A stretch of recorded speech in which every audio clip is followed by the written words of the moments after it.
Bom dia, estamos nós novamente aqui para conversarmos, fazer nossa reflexão dominical.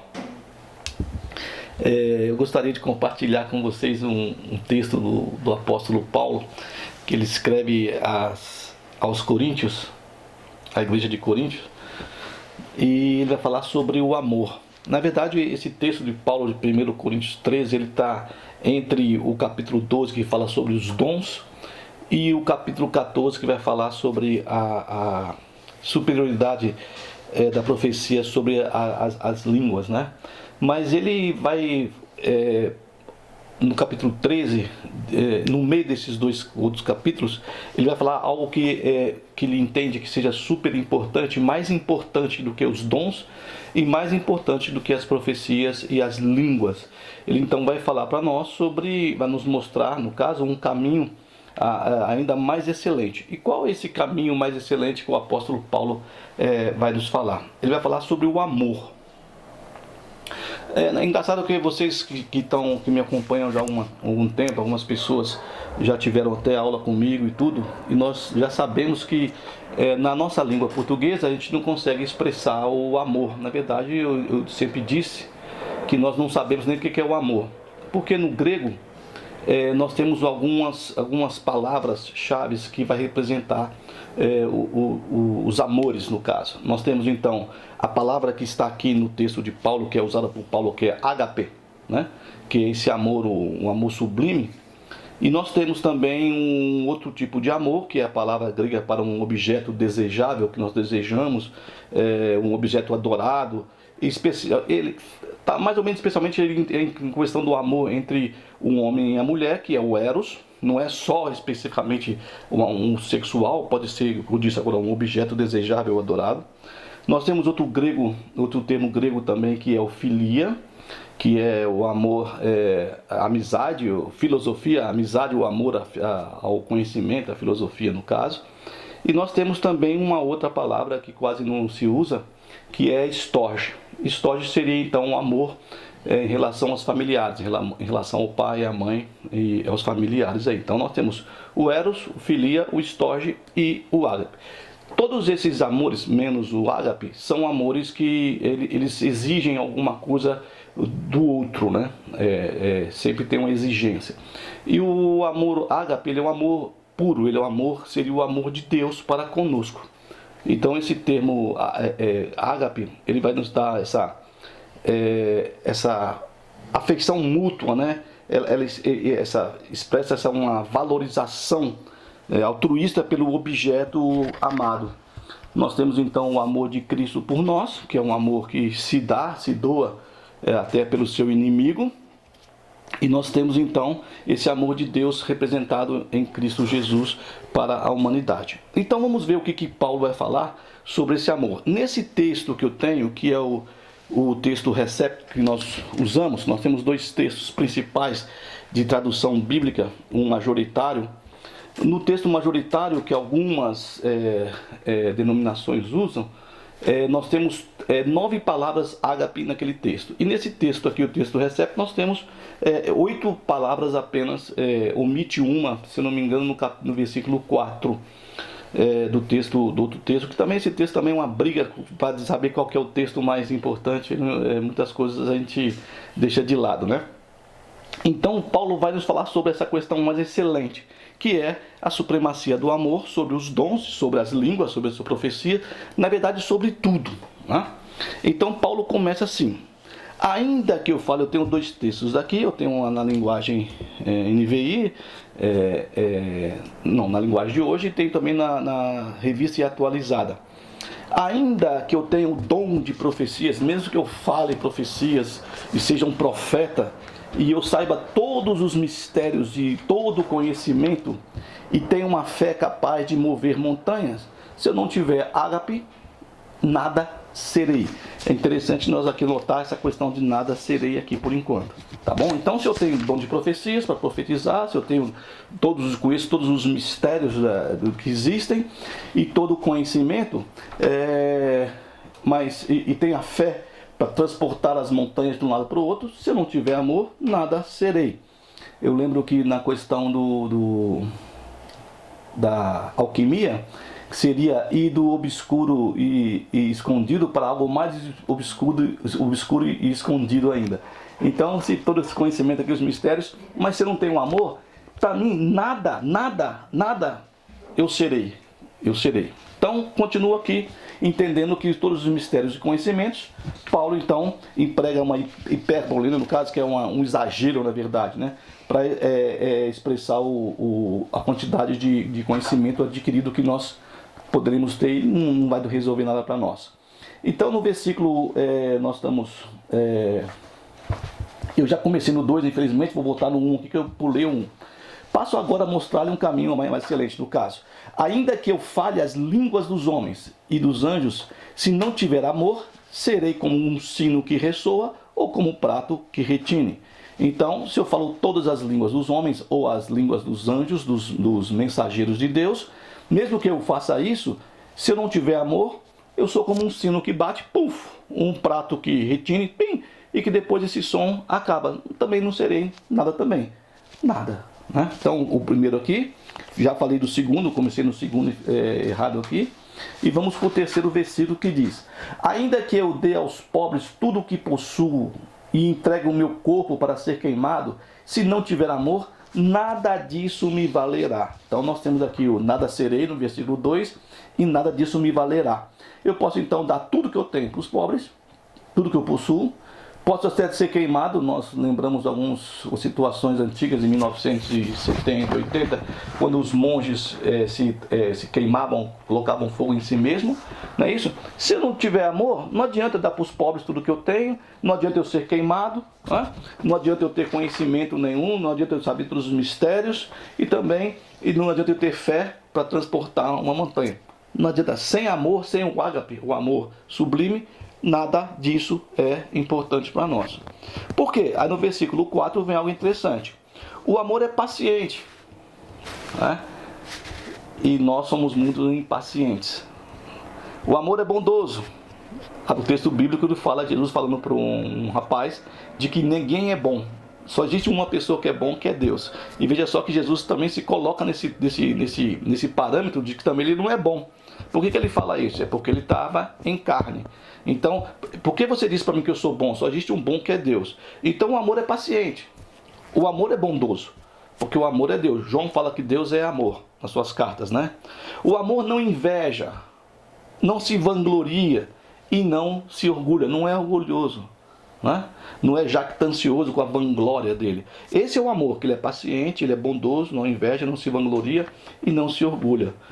No versículo 5 diz: não maltrata. O amor não maltrata ninguém. Não procura os seus interesses, mas sim o interesse dos outros. Não se ira ou fica irado facilmente. E também não guarda rancor. Interessante, guardar rancor e não se irá aqui. E todas essas coisas aqui nós vimos. Não inveja, não se vangloria e não se orgulha. O amor, versículo 6, não se alegra com a injustiça, mas se alegra com a verdade. Tem muita gente que se alegra com a mentira, né? E todos nós, infelizmente, todos nós mentimos. Eu creio que não existe ninguém, já falei sobre isso, que não minta. E quando essa pessoa diz que ela não mente, ela está falando a maior mentira da vida dela. Então o amor não se alegra com a injustiça, o amor é justo. Isso aqui é uma expressão de quem, na verdade, quem é Deus, que é puro ágape, né? Puro amor altruísta aí. E aqui no versículo 7 tem interessante, porque nós temos no meio da frase, nós temos aqui interessante. Começa assim, ó, tudo sofre. Então, sofre, tem sofrimento. E no final da frase tem tudo suporta. Né? Então, o sofrimento nós suportamos. Né? Tudo sofre, tudo suporta. E no meio da frase, ele vai entre os dois problemas aqui, do suportar tudo e o tudo sofrer.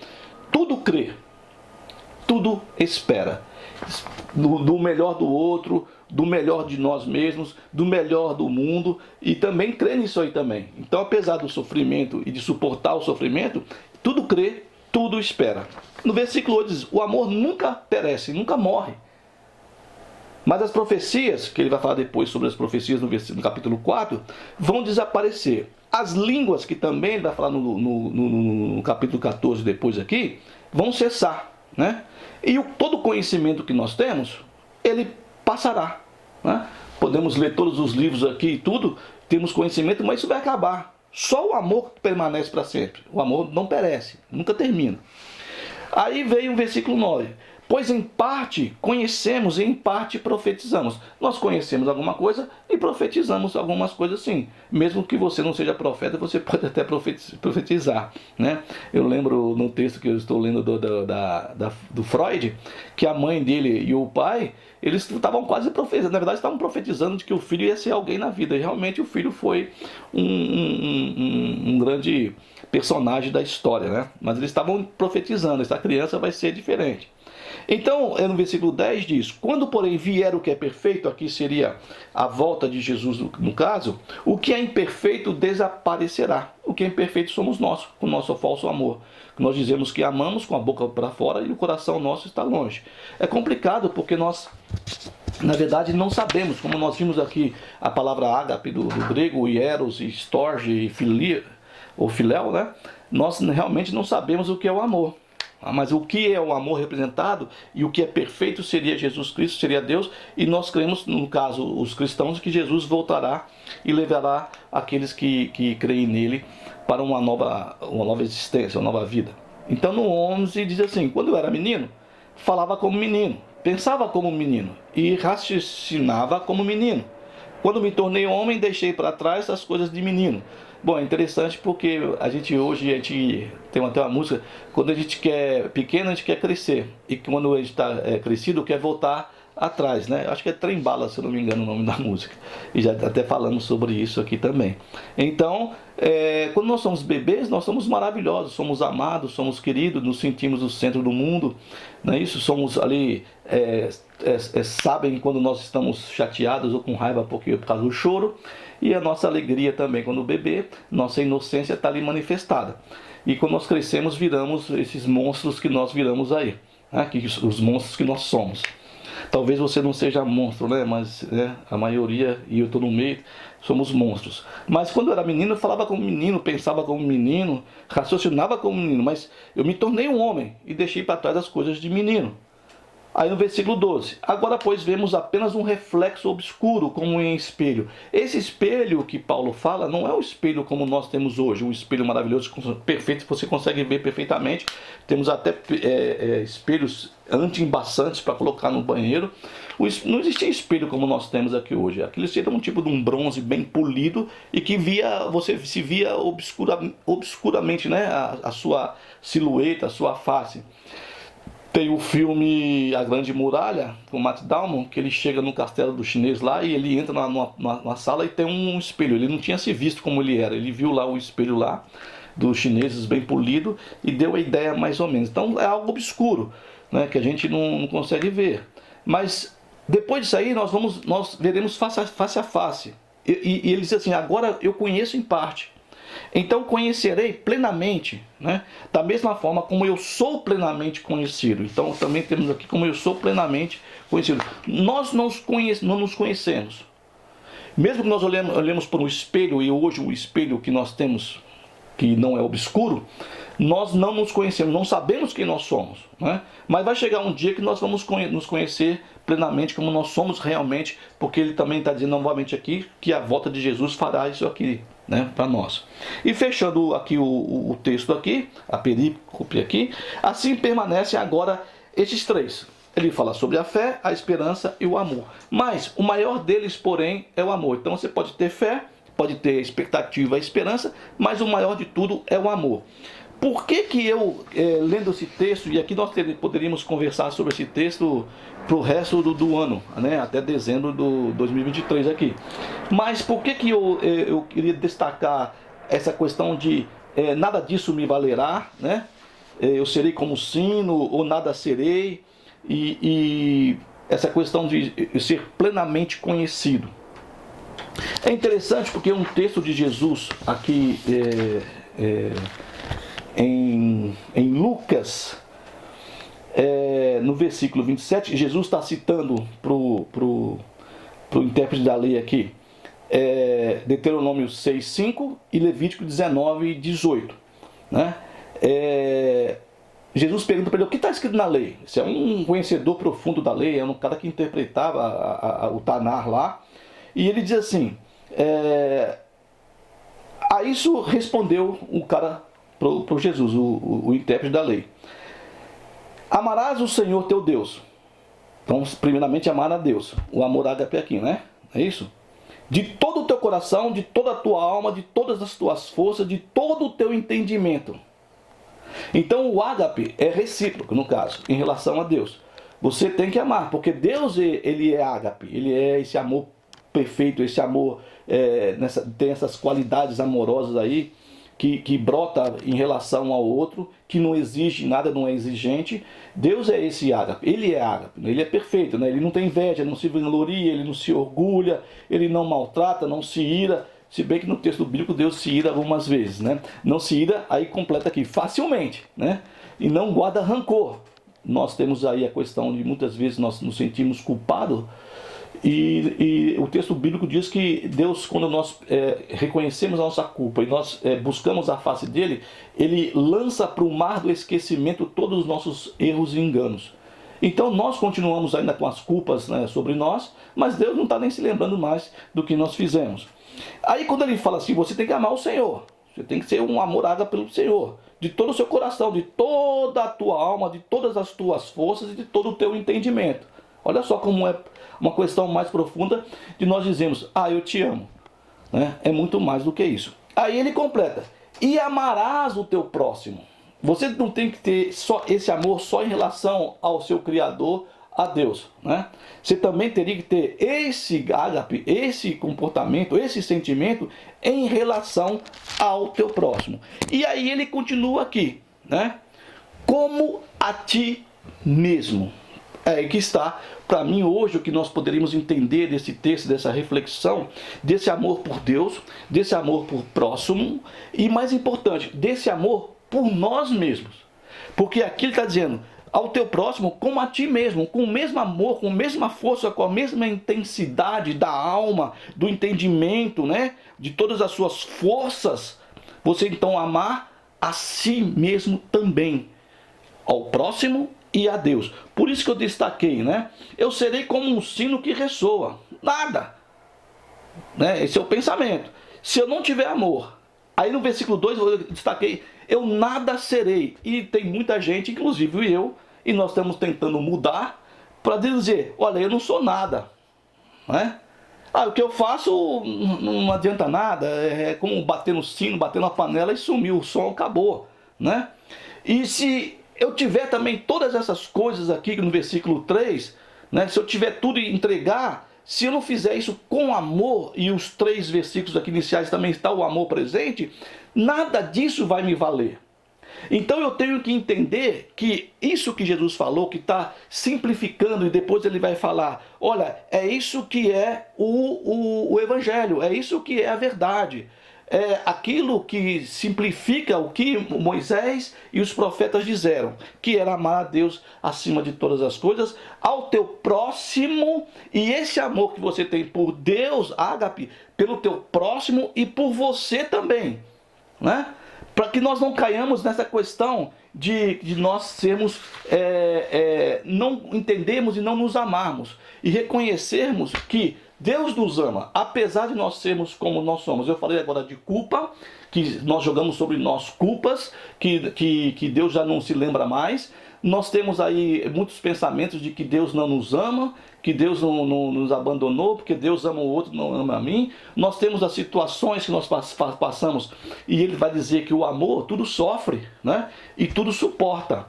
Mas ele também tudo crê e ele tudo espera também. Né? Então esse texto que nós temos aqui sobre o amor, que ele é mais importante do que tudo, esse ágape, não se esquecendo que ele está direcionado, né? Sendo direcionado para 3 alvos específicos aqui, conforme Jesus está falando, citando já a Torá lá do Deuteronômio e também Levítico, que era amar a Deus, amar ao seu próximo e amar a você com a mesma intensidade, com a mesma força, com o mesmo desejo, né? Tá embutido que nós somos, realmente é isso, somos Deus, nós e o outro, todo mundo na mesma coisa, essa alteridade em relação ao outro, esse amor que deve ser exercido por nós. Então Paulo vai falar sobre isso, vai ele trazer algo excelente, que é maior do que os dons, né? E maior do que a língua, maior que a profecia, maior do que tudo. E ele vai fechar o texto com a questão que ele fala que permanece três coisas: permanece a fé, a esperança e o amor. Mas o maior deles é o amor. Esse amor que se dá, esse amor ágape, que é um amor acima de todos os amores, que é o amor de Deus manifestado em Cristo Jesus para todo aquele que nele crê, não pereça, mas tenha a vida eterna. Esse é o que diz o texto bíblico, né? Então, o que nós podemos... É fácil? Não, não é fácil. Nós temos sobre nós culpas, temos sobre nós situações oriundas da nossa infância, temos dúvidas, temos tristeza, temos angústias, temos autopiedade, né? Temos aí diversas coisas que nos impedem de nós vivermos uma vida plena. Mas se nós entendemos o que Paulo está falando em relação a isso, e em relação a esse amor de Deus que nos amou, o texto bíblico diz que Deus nos amou sendo nós inimigos dele. Nos amou primeiro. Antes nós podemos dizer que amamos a Deus e nós não amamos a Deus como deveríamos amar, ele já nos amava antes, né? E segundo o texto de Jeremias, antes mesmo de formar os seus ossos, antes mesmo de você ser gerado, Deus já te amou. Então que a gente possa olhar e entender e tentar procurar, a gente seguir um caminho que, poxa, se eu sou como eu sou e Deus me ama, né, dessa maneira como eu sou, mesmo eu sendo inimigo dele, por que então que eu não posso exercer então aquilo que Paulo está falando, aquilo que Jesus está falando em relação ao que foi dito a Moisés por Deus? Amarás o teu Deus acima de todas as coisas, toda força, conhecimento, entendimento, com toda a alma, ao teu próximo da mesma maneira, intensidade, alma, entendimento, tudo, conhecimento, e também a você mesmo. Né? Então muitas vezes nós precisamos, como diz até muito livro de autoajuda, precisamos primeiro termos nós bem, para depois nós fazermos a coisa, né? Ou seja, amar o próximo e amar a Deus. Então nós temos essa oportunidade, né?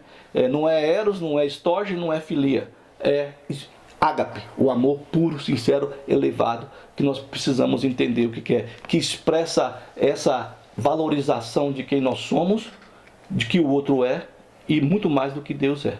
Que Deus abençoe o seu domingo, abençoe o seu fim de semana e a semana que se inicia. E o final do mês também, que está terminando. Um grande abraço para você.